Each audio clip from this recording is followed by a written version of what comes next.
A manufacturing defect may be to blame for an issue potentially impacting some 88,000 Harley-Davidson motorcycles. Reports suggest that removing the dipsticks to check the motorcycle's oil has been linked to a nasty surprise: spraying oil. According to the NHTSA, the issue stems from a design problem where bikes equipped with an airbox baseplate have a breather port that may be blocked. This allows pressure to build up inside the crankcase with nowhere to go, until the pressure is released after the dipstick is withdrawn. CarScoops described it as akin to shaking up a bottle of Coke and then uncapping the lid. The Wisconsin-based company has recalled 9 different models for this possible issue and is also reportedly aware of an incident where a dealer technician was injured by spraying oil while working on one of its bikes. The quickest fix is related to awareness.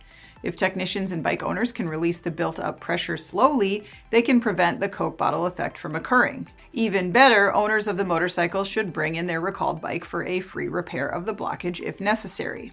CarScoops says Harley's own investigation uncovered 192 reports involving blocked breather ports. Of these, just over a dozen resulted in the oil discharge. Harley's North American sales rose 14% in Q1 of 2026, and new CEO Artie Starrs said the company was pleased with the results.